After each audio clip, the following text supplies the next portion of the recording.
heard about these. I've never seen one before. Yeah, well, now you have. Yeah.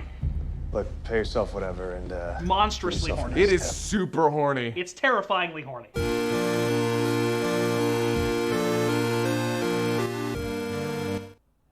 I had to make this fucking video about cats. I'm sorry.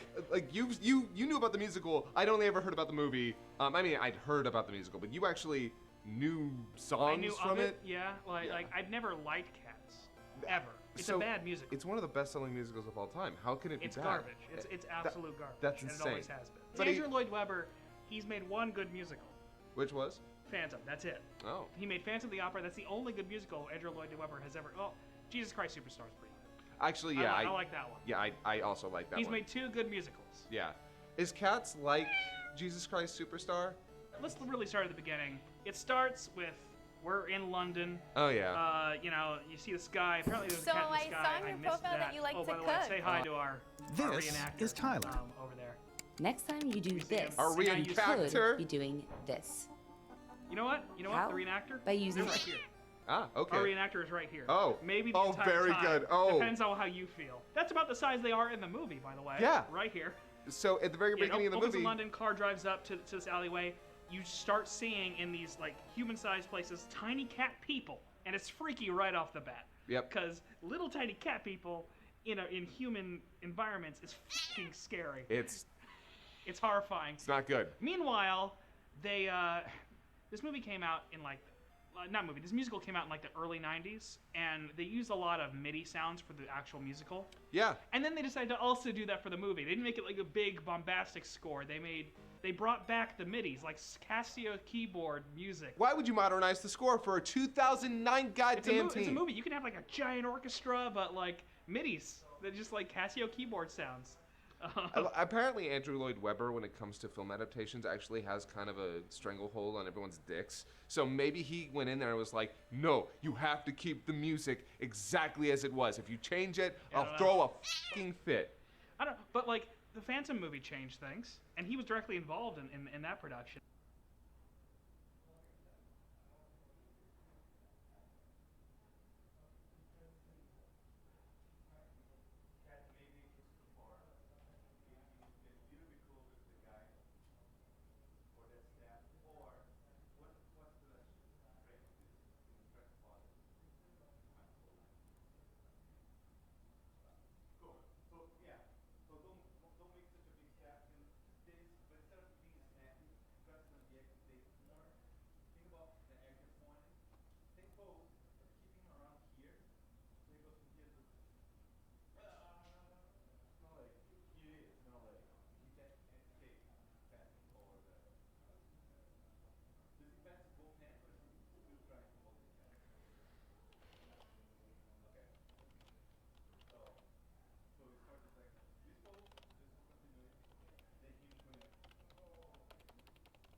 What will I be doing today?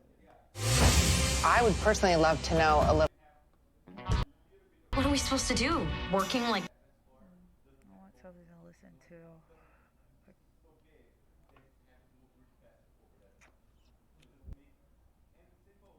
100 years ago, a deadly influenza virus infected hundreds of millions of people. So 100 years ago, a deadly Documentaries.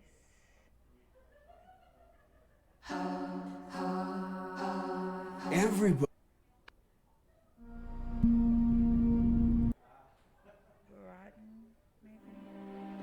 Watch the Avocado War. Doctor's Evil Genius. Afflicted. The Family Diagnosis. Maybe I should listen to a podcast.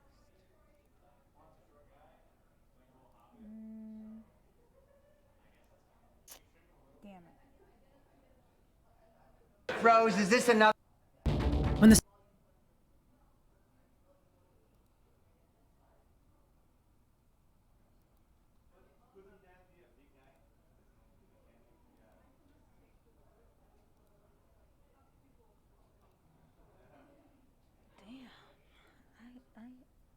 don't know what to watch, what to not watch, but listen to.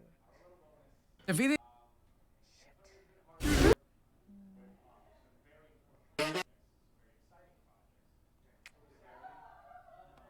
guess. Let's see what's up. But that's in French. 1986, Fortune magazine wrote a huge article. It's the most powerful mob bosses in the country. Out of that list of 50, some 33 years later, 49 of them are dead.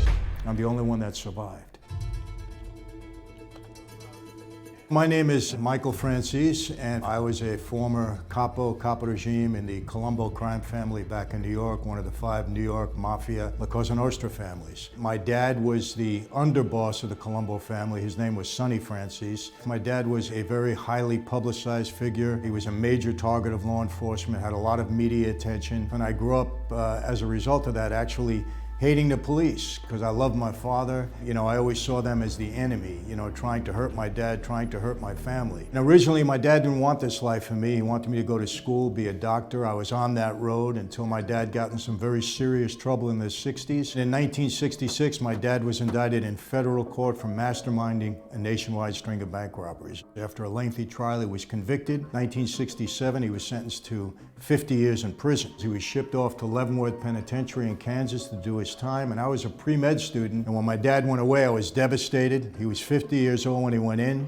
Figure he had 50 on top of that, he'd never come out of prison alive. And at that time, Joe Colombo was the boss of our family. He kind of took me under his wing. I started to meet a lot of my dad's friends. They would say to me, Mike, what are you doing going to school? If you don't help your father out, he's gonna die in prison. So I was very impacted by that. I went to see Dad, and he was pretty upset. He didn't want that life for me originally, wanted me to go on as a professional, but he knew my mind was made up, and I was a pretty headstrong kid. He kind of threw his hands up, I'll never forget, and he said, all right, but if you're gonna be on the street, I want you on the street the right way. He says to me, go home, somebody will be in touch with you, do whatever you're told. He actually proposed me for membership in that life. You can't just go up and tell somebody, hey, I'd like to join. Somebody has to propose you, they have to vouch for you, say you have what it takes. So in my case, it was my dad. Next 18 months to 2 years, I was in kind of like a pledge period. I was known as a recruit. I was on call 24 hours a day. You had to do whatever you were told to prove yourself worthy to become a member. Halloween night, 1975, I was called into a room with 5 other gentlemen. It was a very solemn ceremony. The 6 of us walked into a room individually, boss seated at the head of a horseshoe configuration. Walked down the aisle, stood in front of the boss, held out my hand. He took a knife, cut my finger. Some blood dropped on the floor. Took a picture of a saint, a Catholic altar card, put it in my hands and lit it aflame. And he said, tonight, Michael Francis, you are born again into a new life, into La Cosa Nostra. If you betray your oath, you violate your oath, you're gonna burn in hell like the saint is burning in your hands. Do you accept? And I said, yes, I do. I took that oath very seriously back then. It's a very serious life, and I take it seriously today, even though I don't consider myself a member of that life anymore. I was motivated to do 2 things. 1, I wanted to get my dad out of prison. And 2, I wanted to make money. I was very aggressive on the street. I brought some new things into the family, hadn't been done before. So I devised a scheme to defraud the government out of tax on every gallon of gasoline. I ran that operation for about 8 years, and at the height of my operation, I was selling 500 million gallons of gas a month, and at one point in time, we were bringing in $7, $8, $9, $10 million a week. I had my own jet plane, I had a helicopter, I had a house in Florida, I had a house in Marina Del Rey, California, a house in New York. I had 300 guys under me ready to do anything I tell them to do. I did get my dad out of prison after 10 years. He got out on parole. He kept going back. He was violated 5 times. My dad did a total of 40 years in prison on that 50. Today, my dad is released from prison. He's 102 years old. He'll be 103 in February. I'll tell you where I was in 1984 when things started to make a transition for me. I was probably at the height of my game. My father was grooming me to take over the family, boss, underboss, whatever way it worked out. I was indicted 5 times. I had 2 federal racketeering cases, one brought on by Rudy Giuliani. I was eventually acquitted in that case. I really had it going on at the age of 29. And among many things I was doing back then, I was making movies. I had a production company in LA, and Smokey Robinson was a good friend. He comes to me with a screenplay for a breakdance movie. So we made this movie in Florida, and I brought in 50 professional dancers to work in the film. There was a young dancer by the name of Camille Garcia. I saw her, and that was it. You know, it was like you had me at hello. And as a result of my falling in love with her and us being so far apart, I mean, I'm this mob guy, and she's this young girl of faith. I knew if I wanted her in my life, I had to make some changes. I decided to try to walk away from that life. I didn't want to hurt my former associates, but that's not something that you do. When you leave that life, it's considered betraying your oath, and you can pay for it with your life. I was willing to take that chance. I took a plea on a big racketeering case involving this whole gas scam that I was involved in. I got a 10-year prison sentence. I married Camille. She's now my wife of 35 years. We moved out to California. I go off to do my time. As a result of that, I'm in a lot of trouble. Immediate contract on my life. My father at the time pretty well disowned me. He was very upset with what I did. I had law enforcement all over me. The feds wanted me to become a major informant, major witness. I didn't want any part of that. I had a very rough time in prison. I did 5 pretty tough years as a result of that. I got out after 5 years on parole. I'm on parole for 13 months. Worst 13 months of my life. You know, basically dodging bullets, a lot of trouble with the feds still, trying to make a living out in California. My wife and I, at that point in time, we had 2 little babies, third one on the way. After 13 months, like a fool, I make a mistake. I fall into a trap, violate my parole. They send me back to prison, told me I'd never see the light of day again, I'd never be a free man. I did 29 months and 7 days in the hole. 24 hours a day, 7 days a week. I was in lockdown. It was during that time that I became a person of faith, studied my Bible very much, and decided that I was going to really try to make a transition in my life. For the last 23 years, I've been a very prolific speaker, both on a faith-based side and in a secular side. I speak all over the world. I've written 4 books. I'm on my 5th, and I've been extremely blessed to be where I am today. I told you in 1975, there was 6 of us that took the oath that night. I'm the only one alive today. The other 5 were all murdered. Taking that a step further, 1986, Fortune magazine wrote a huge article, 50 biggest and most powerful mob bosses in the country. Out of that list of 50, some 33 years later, 49 of them are dead. I'm the only one that survived. So to say that I'm a fortunate, blessed guy is really an understatement. And, you know, I attribute that to God having a different plan and a purpose for my life, and me meeting this young girl, because if it wasn't for her, I'd either be dead or in prison for the rest of my life, without a doubt, like all my former friends and associates. You know, I have to say, during my time in that life, I was a committed mob guy, and I wanted to be the best possible mob guy I could be. I wanted to make my father proud, and plus I try to do my best when I'm doing something. But there were times in that life when I did things that I just did not feel good about, and I'm almost ashamed to say that I did them anyway. I saw people get killed for the wrong reasons. I saw people suffer for the wrong reasons. You know, unfortunately, you can't go back and change things. You can only hope that you can move forward and do better. The mob life should not be glorified. I always say it's an evil life. I'm not calling the guys evil, because I was one of them, and I don't judge people like that. But the life is evil because I don't know one family of any member of that life, including my own, that hasn't been totally devastated. So any lifestyle that does that to families is an evil lifestyle.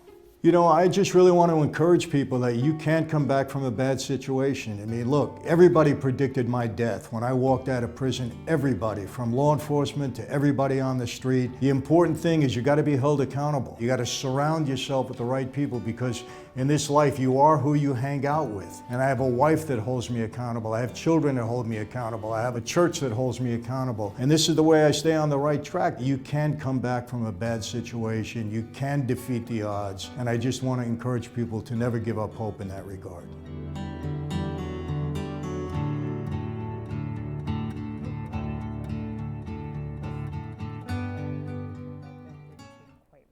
Look at her pointing at me, like trying to tell me that I'm the mole. How about we go down? Maybe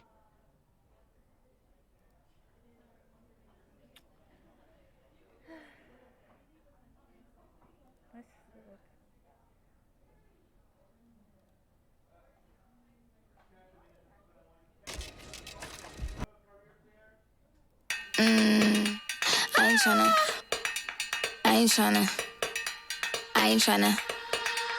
Yeah, ain't tryna be cool like you. Wobbling around in your high heel shoes, I'm clumsy. Made friends with the floor. 2 for 1, you know a bitch by 4. And 2 left feet, you know I always drop. First thing a girl did was a bop. And the whole damn cake and the cherry on top. Shook up the bottom, made a good girl pop. You ain't even here to party. Ken in the club tryna pipe a Barbie. I don't wanna go with the flow back then until I touch my toes. I don't wanna roll the boat. Wrist full of rocks and I hope I float. Big up yourself, cause you know they don't. I choo cause they hope I show. I'm a bitch, I'm a boss. I'm a bitch and a boss, I'ma shine like glass. I'm a bitch, I'm a boss. I'm a bitch and a boss, I'ma shine like glass. I'm a bitch, I'm a boss. I'm a bitch and a boss, I'ma shine like glass. I'm a bitch, I'm a boss.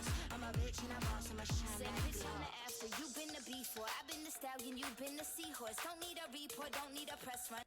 I would have to draw a really bad bitch to this movie, but I gotta get to Honestly, most of the time when the women have a gut feeling, it's 90% of the time right. Guys, not so much. Guys is like 45% of the time.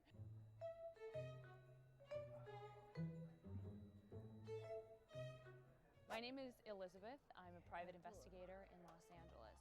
My name is John. I'm a private investigator, and I've been so for about 2.5 years. A lot of people hire PIs, people from all walks of life, every race, gender, age. I get a lot of stories out of my job. People ask me, do crazy things happen to you, just because you're a private investigator? Because you're in LA, this is the land of insanity. It's so much fun. Here's one of my horror stories. This woman hired us to see if her husband was cheating. And she calls us saying, my husband's been acting different. He comes home really late at night. I have these weird feelings. One of his female friends, who we've been friends with for a long time, has been acting really strange lately and overly nice. We had to go follow her husband to see if he was cheating. She said, okay, my husband is going to this restaurant. By that time, we already have the description of what he looks like. They send us photos. They send us pictures of the car he would drive. But a lot of the times when they give us a photo, it's like a photo maybe from 5 or 15 years ago. You're trying to see if this person in person looks like he does in the photo. I get to this restaurant where she wants us to follow her husband. And I see the guy and I'm like, okay, this is the guy and this is exactly him. It looks just like him. He's got this goatee and he's sitting with this woman and they're really flirty. Well, I get a seat over next to them, and I kind of have my camera, and you're being really discreet because you're on your phone. I'm sitting there for at least 45 minutes, and I'm getting so many juicy things, and they're cuddling up, and they're kissing, and I am so excited because I just broke this case. It's done. The woman's going to be so happy. Go to meet with the woman. It's really starts to crying, and okay, I'm ready to see this. Finally, you set the camera down there, and your phone, and okay, here's the video, and here's what we saw. And I press play, and she's crying, and all of a sudden she looks at it, and she goes, what? That's not my husband. I'm mortified because I just thought I had done this amazing job on this case. And even the woman who he was with looked exactly like the subject's friend. It was two couples who looked almost exactly alike in the same restaurant at the same time. About a week later, we caught him for real. I got the wrong people, but she was pretty impressed because she said, I've never seen anyone who looks so much like my husband in my life. It was my first surveillance gig ever. I had to set up and stake out this house a young girl was staying at, and her parents were concerned that she would be doing something, dangerous or illegal. And almost as soon as I pulled up, I see the subject leaving the house on foot. All of a sudden, I'm on foot, I'm walking, and I don't know where I'm walking. This subject goes first to a park known for certain transactions to take place. She sits down and just reads a book for an hour. And then she gets up and she starts walking again. And she's walking through high-end clothing and that sort of thing, and pokes her head into a couple stores, and I have to, enter these stores and maintain a distance, but it's a tight little store, and I'm not a guy who would walk into these stores, keeping an eye on the subject, and then she would leave, so I had to pick up the tail again and follow her. Before I realized that a couple hours have gone by, my car is 8 or 9 miles away. I mean, I barely know where I am. I'm in this environment where I stick out like a sore thumb, so now I look like the weird, shady guy. She turns around, about faces, and begins to walk what appears to be back towards the home where she was staying. And I tipped my hand at one point. She turned a corner. I was trying to catch up with her. As I hit the corner, she comes walking back the other way. So for a split second, we're right there staring at one another. But at that point, I realized I can't risk having that happen again. If she sees me a second time, she might know something is up. I hopped in a ride share, got back to the house, and sure enough saw her approaching the home. At the end of the day, it turned out it was just a young lady who wanted to, get out and see what the city was like for a few days. So it was a happy ending to a scary story for the parents, at least.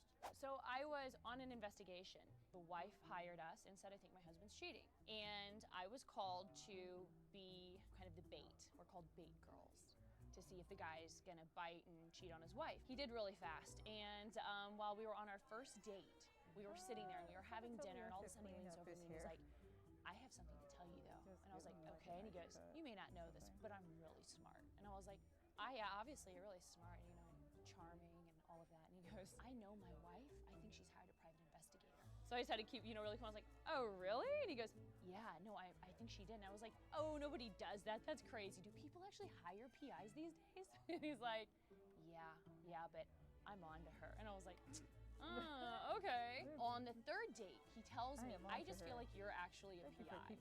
But here's the thing, I don't even care. And I still want to date you. And I was like mortified. I try to keep a straight face. I was like, no, I'm not. I do social media. No, I never told him. He had already sent me enough photos that were incriminating enough, though, to where, you know, I was just gonna walk away. It was kind of funny, honestly, because I like catching bad guys, man. It's fun.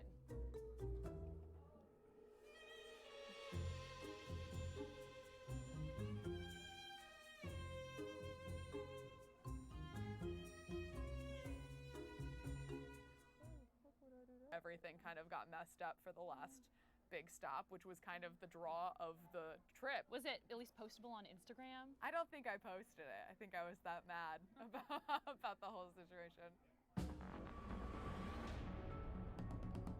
I'm Elizabeth South. I'm a private investigator with Kane Associates Investigations here in Los Angeles, California. John, you think that'll help me? Yeah, it better. This is John. Yeah, I'm John. This time we're playing Two Truths and a Lie regarding exotic travel stories. Let's smoke out a liar. Hi, I'm Jennifer, and I almost got kidnapped in China trying to go to the Great Wall 4 hours away from Beijing. China's pretty safe. Stop playing.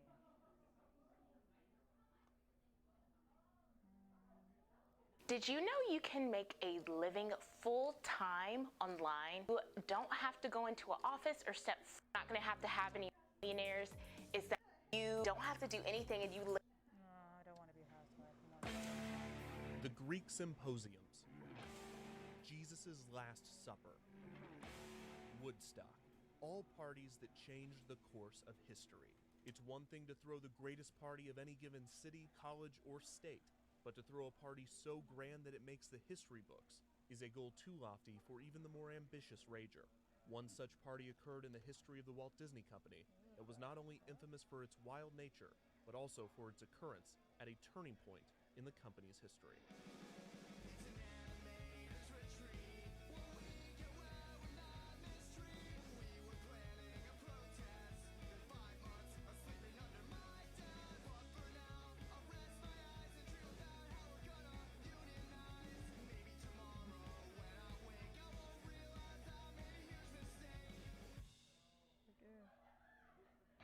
I noticed I'm not drawing. It was a wonderful time. People coming from all over. They were funny guys. They were offbeat. It was a lot of fun. We were all young. It was great. There wasn't anybody you couldn't go to ask for help. It was just one big, happy family. In late 1934, animators from Walt Disney Studios gathered after hours at the studio's headquarters on Hyperion Avenue in Silver Lake, Los Angeles. Only a select few of the company's over 200 employees were asked to come in for the presentation, to be given by Walt Disney himself. The meeting turned out to not only be the announcement of the studio's biggest project yet, a feature-length adaptation of Snow White, but it was also a performance, with Walt acting out the story's scenes and giving life to some of its characters. The 3-hour presentation was incredible and inspiring, and Disney's animators were motivated to take on what would certainly be a huge risk for the studio. Up to this point, Disney was focused on animated shorts and comic strips, so a feature-length animated film would be a huge step for the company, while his brother Roy, along with lawyer and counsel Gunther Lessing, dealt with the business complexities of such a risk. Walt put together a story department for Snow White, and began working with his growing staff to produce the film. Disney was often described as the conductor, with his artist being the orchestra. While he was not a skilled animator or cartoonist himself, no one could deny Walt's abilities as a storyteller. He had a strong sense of what the audience wanted, and he was present in every step of production, critiquing each frame until the product was just right. Despite this working relationship being compared to a sophisticated orchestra, the working environment at the studio more closely resembled a fraternity. For one, the animators were young. Many were joining the studio straight from art school, so many of Disney's employees were younger than 25 years old. These boys were hard workers and talented artists, but they were also kids. They could be rowdy, and a collective brotherhood of humor and fun soon formed in the studio. Pranks? Some of it was pretty standard. We'd balance a cup of water over a door to drench someone when they opened the door. One time someone put a roll of animation paper up there. That must have hurt when it fell. On their lunch break, the animators would often go to the nearby Griffith Park to have a few beers and play football before returning to work for the afternoon. One animator, Fred Moore, would develop a reputation for drawing images of naked women that he would refer to as Freddy's Girls. Moore also had more than a few drinks during the day, and some referred to him as a functioning alcoholic. Another animator, Ward Kimball, would become well known in the group for being not only a great artist, but a fantastic musician. The accomplished trombonist would even recruit a few animators to join a unique jazz band. It was common for the group to meet up outside of the studio. A few would even take art classes together to improve their skills. Animator Art Babbitt felt that he had a better idea. Babbitt had joined Disney Studios in 1932, and his presence was immediately felt. He had a big personality, and he was a talented animator. In his first year, he would take a minor character named Dippy Dog and develop him into the popular Goofy. Babbitt was also a well-known womanizer. My attitude was, if it moves, screw it. Babbitt felt that the animator's practice time would be better spent outside of the classroom. He would take it upon himself to host his own classes in his home, where he would pay models to pose nude for the artists. Word quickly got out about the drawing sessions, and Babbitt's house was soon filled with artists, most of which were not formally invited. Walt soon found out about these meetings and took Babbitt aside. Suppose it got in the newspapers that a bunch of Disney artists were drawing naked women in a private home. It wouldn't sit very well.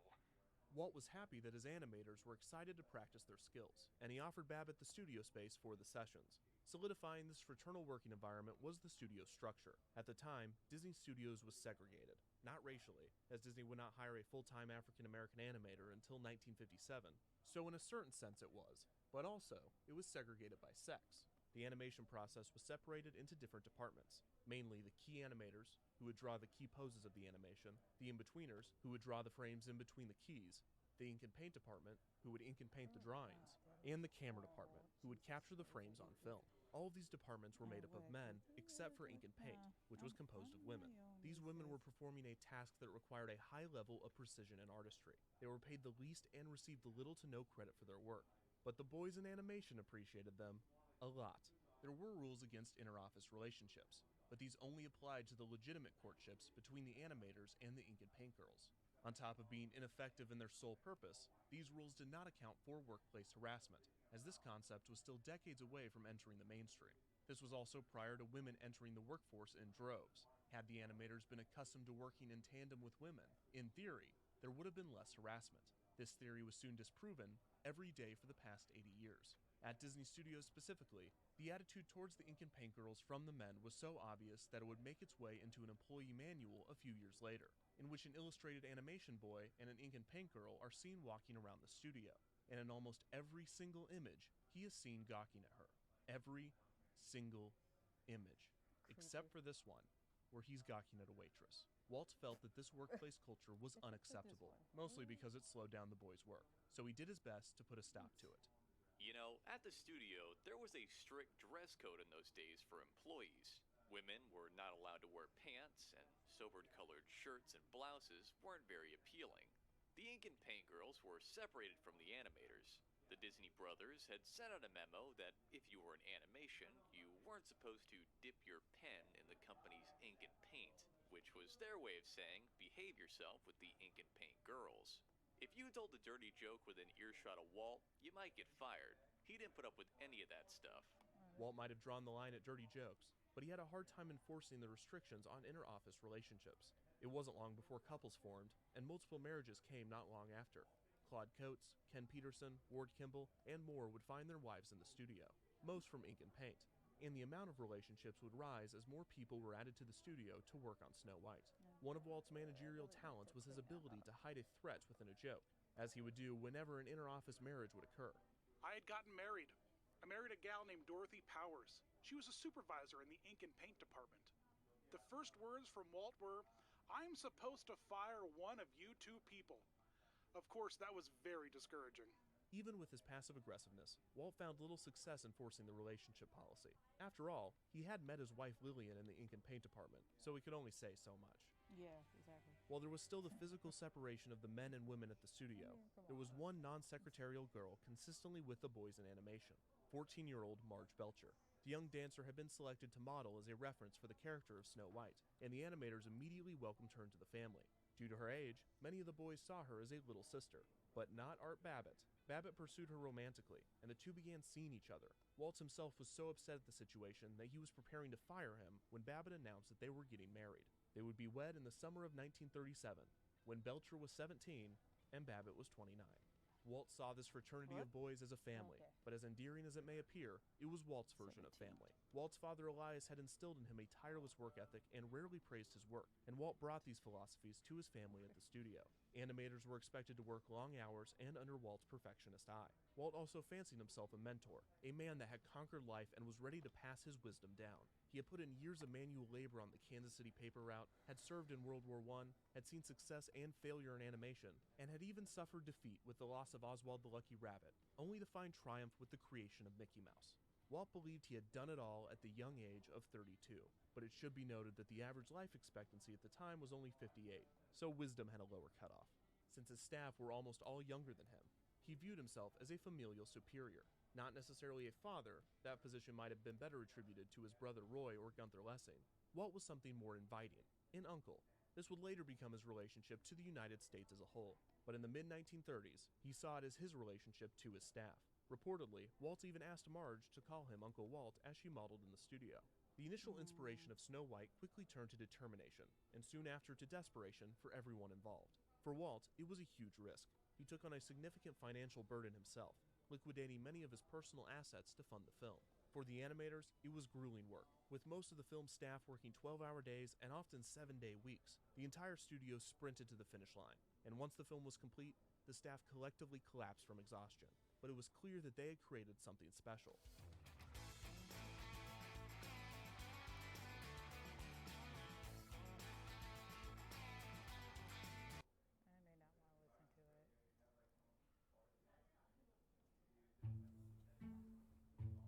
I hate to have to report this.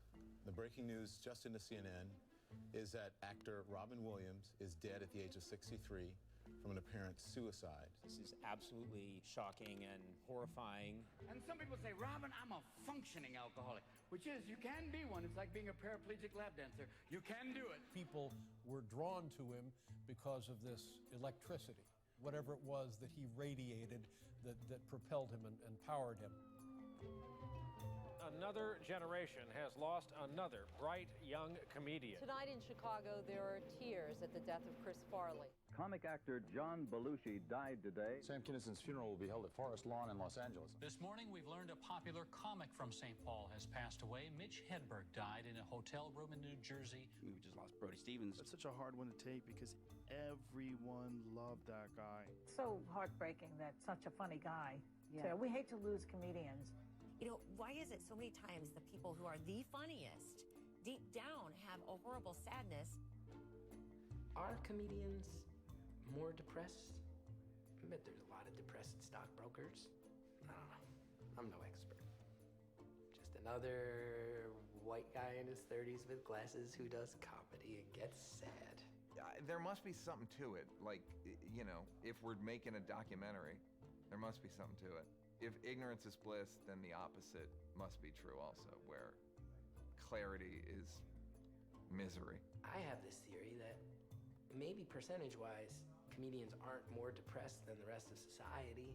Maybe the rest of society just isn't talking about it professionally. The question of like, can you tell us a little about your journey with mental health? That's a tough one because it's like either a very long story or the bullet points get scary fast. You want to know about my journey? I wish people focus more on people's journeys these days. Wow, what a question. Getting right into it. Hello, my name is Baron Vaughn. I'm a person who lives life, so therefore I experience anxiety and depression. All of us learn a skill set inherently as children that gets us through childhood. 100% of comedians become comedians because somewhere in their childhood they needed to be funny in order to survive. I started being funny because I was imitating my dad, who's really funny.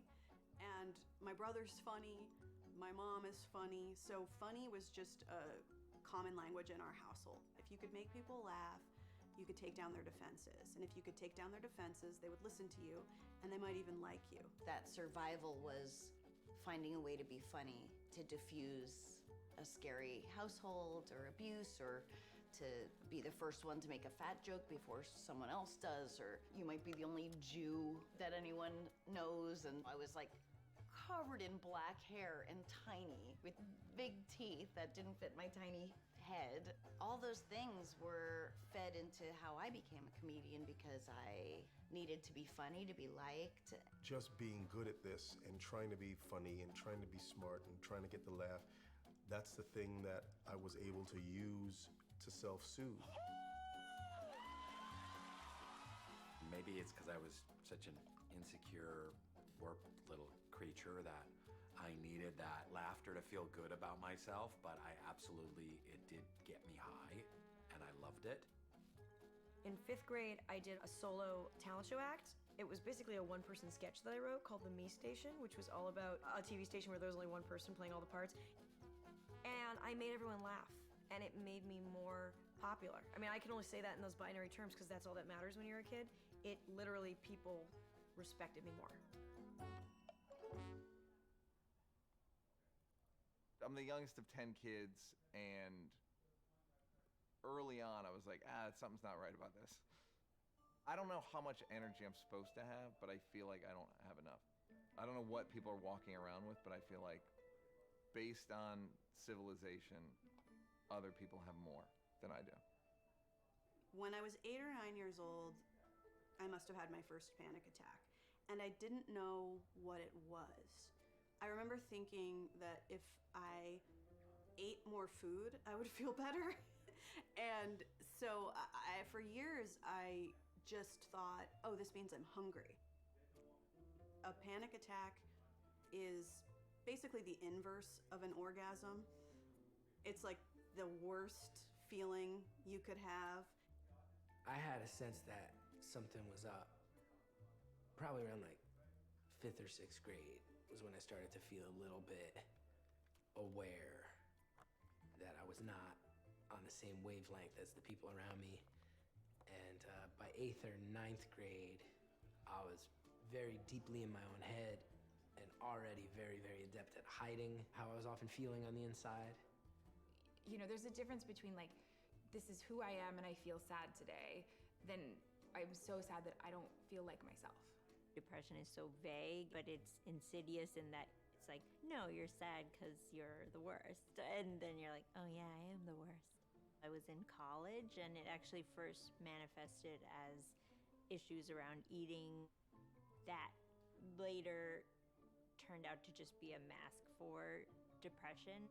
Yeah, I have a lot of anxiety. I don't know. I feel like it's weirder to not have anxiety than to have it. I think before that, I kind of thought everyone maybe went through these periods of melancholy and sadness, and they were just maybe handling it better. The point of everything felt like it was a race, almost like you were reading a book and you always knew the way the book ends, and then suddenly you realize all the pages are blank and you're like, I don't even know if this is supposed to be a book. It just kind of, the bottom fell out of everything. I was put on Xanax at 13. They just upped the dose and upped the dose and upped the dose until I was taking 4 Xanax 4 times a day. The psychiatrist who originally put me on it hung himself. I mean, I can't just skate by that. It's crazy. Since I was 16, it's been a process of learning how to manage panic attacks, general anxiety, agoraphobia, and certainly depression. I've been diagnosed as having low-grade dysthymic depression, which is kind of an inability to experience joy. Every girl I know is 2 things. Freezing. Starving. Saying I don't know how to experience joy feels like you're not going to be on the top of anyone's list. Like, who should we get for the party? Well, we'll get the guy who doesn't experience joy, of course. there aren't a lot of upsides. I remember it was the night before I started 4th grade. I went to go to sleep and I was nervous about the first day of school, and then I started thinking about all the things I was worried about, and then all the things I was guilty about, which is weird because I wasn't raised religiously. I don't know where that guilt came from, and I stayed up all night. I didn't fall asleep. And I have my 4th grade picture. It's actually my Twitter picture, is my school picture taken after I hadn't slept all night. So I have these like dark circles for a 9-year-old. And that basically started a period of what I now know to be basically obsessive compulsive looping and intrusive thoughts. And it basically led to stomach problems. They thought I had some sort of virus. I had constant diarrhea from thinking and worrying. I was depressed. It's such a taboo subject. People don't want to talk about it, or people feel like they can't talk about it. My parents' generation, crazy people got stuck in a fucking hospital where they got chained to the wall and electrocuted and lobotomized. Like, so I get why that old generation's like, don't talk about this stuff. I used to just be riddled with insecurities and always trying to prove myself in some way because I felt kind of less than everywhere I went. And so I'd try and overcompensate for that. And I would overcompensate in some ways by being a dick. Ooh, from the very start, I want a man who can build a bridge to my heart, and it's you. I said it's you. Depression makes you think about you and all the shit that you can't do, that you didn't do, that you will never do, that you've done wrong, the people you've done wrong to.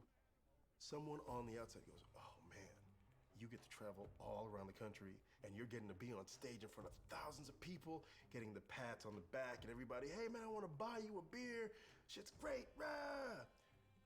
Then you go back to your room and it is lonely.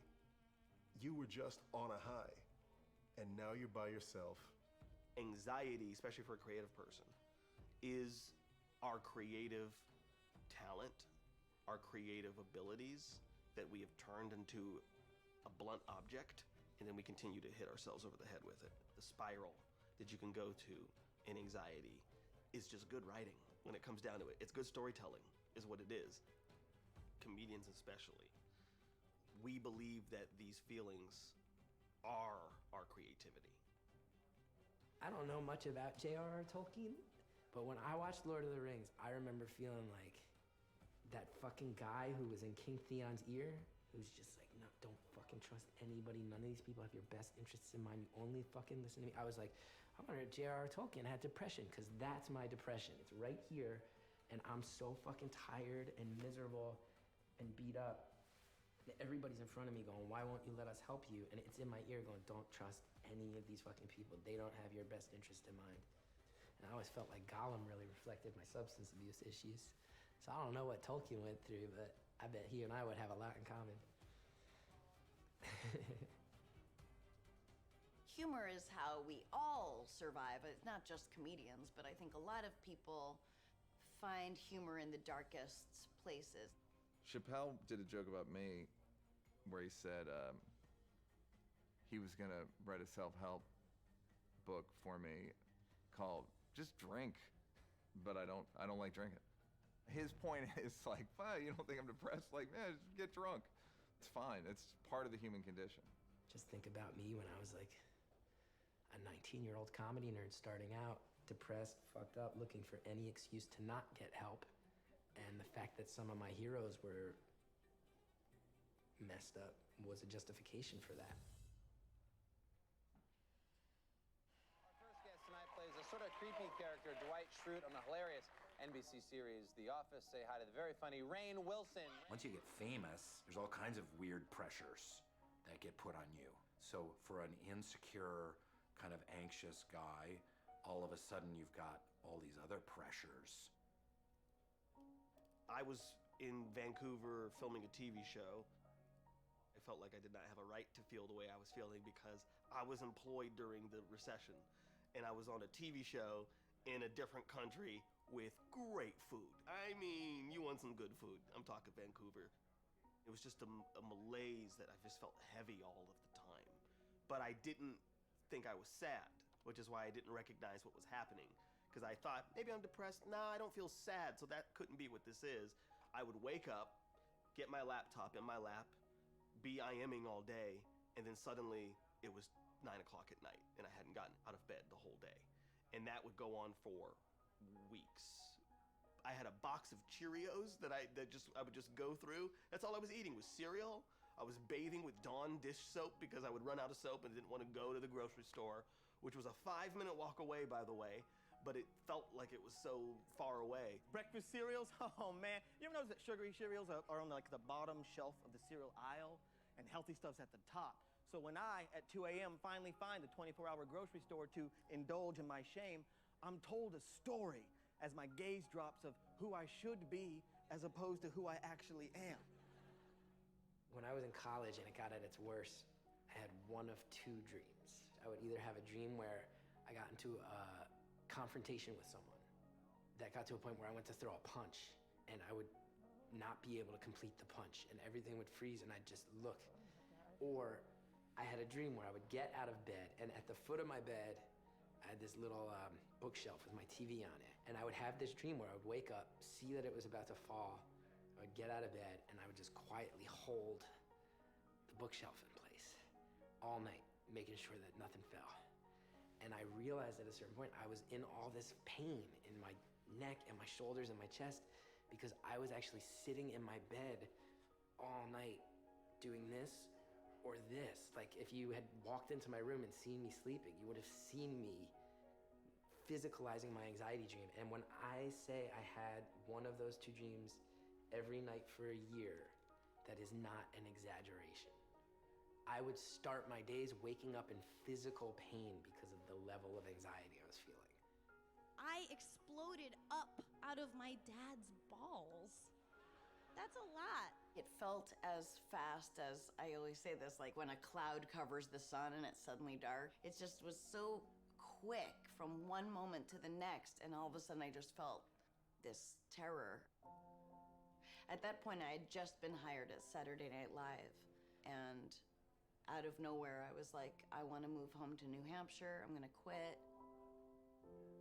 I could show up at the UCB Theater, which was like the hot theater in New York City. I could be the guy who that night crushed the hardest. And I was miserably lonely all day leading up to that. In that room with 25 of my friends in it, I was miserably lonely on stage in front of 200 people who thought I was the funniest guy they saw all night. I was miserably lonely. None of it changed. I was talking to a friend, and I said something to the effect of, you know, I just feel like I wish I wasn't alive. Is that something you've ever heard of? And she's like, you want to kill yourself? I'm like, whoa, whoa, whoa, whoa, whoa, calm down. That's not what I said. That's violent. I wish I never was. That's different. Have you heard of that? And she was like, I think you're depressed. And it just like, almost like a light bulb went off. And I was like, oh my goodness, that's what I have been feeling for months. Do you realize that right this second, right now, somewhere around the world, some guy is getting ready to kill himself? Did you ever stop and think about that kind of shit? I do. It's fun, and it's interesting, and it's true.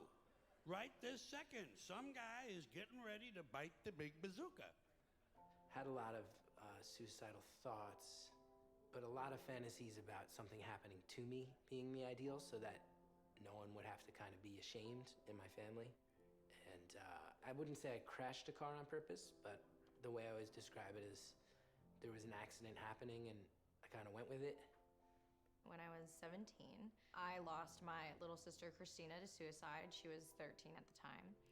And I had a lot of intense depression and suicide ideation. Like, had this really terrible phase of taking drugs by myself in my room and drinking all the time. You don't seem to me someone who's like morbidly fascinated or, No. or hung up on death. No, I So- mean, it's weird. I mean, when I was drinking, there was only one time, even for a moment, where I thought, oh, fuck life. Right. And I went like, then even my conscious brain went, did you honestly just say fuck life? I'm like, you know, you have a pretty good life as it is right now. Okay, let's put the suicide over here on discussable. Let's leave that over here in the discussion area. We'll talk about that. My friend Mark Cohen, another comedian, he found some psychiatrist that would see me at like 2 in the morning in New York City, and I ended up seeing a woman who put me on Klonopin. That was the first drug I'd ever been on besides the whole Xanax thing in my childhood, and that actually really saved my life. My mom left me and my dad when I was 2 years old. I mean, you think about how bonded a 2-year-old is to their mom. All of a sudden, my mom wasn't there. I didn't really see her again until I was like 15. I know this affected me in some pretty profound ways. Part of the reason that I'm so odd and don't really fit in and am so kind of strange and ungainly is because inside there's this abandoned child. My worst depression last year, it was so bad I wrote like "Don't kill yourself" across my whiteboard, and my poor assistant came in and saw it. He was like, "Oh, you should change that to stay alive." And you know, sometimes when you tell people you have anxiety, they're always like, well, you know, there's nothing to fear but fear itself. It's like, okay, have you checked out some of fear's work? I need to be honest with you all. I truly did not want to be here. It's not that I don't love you all or I wasn't honored to be giving the baccalaureate speech. I do, and I was. It's just, I've been going through a really hard time recently. But we all have this trauma. The point is to transform that into being an artist, telling stories. And I'm the guy who played Dwight. So I'm supposed to be funny. I just don't feel very funny these days. We all have these kind of fucked up things that happen to us, and we can get through them. You know, we can get through it and transform it and use it. I think the guiding principle in everything that I do is to make other people feel less alone. I say that, but it's kind of a lie because it's really to make me feel less alone. It's one of the reasons that I love being a comedian, because if I can find comedy people anywhere I go in the world, and I know I'm gonna hear good stories, and I'm gonna be sitting around with people who are also, if not okay with being fucked up, at least perhaps more honest about it than other folks might be. What's gonna drive a person to get up on a stage and try to make other people laugh and be like, here, I'm gonna let you judge me for however long I'm up here. And I think that has to come from something very deep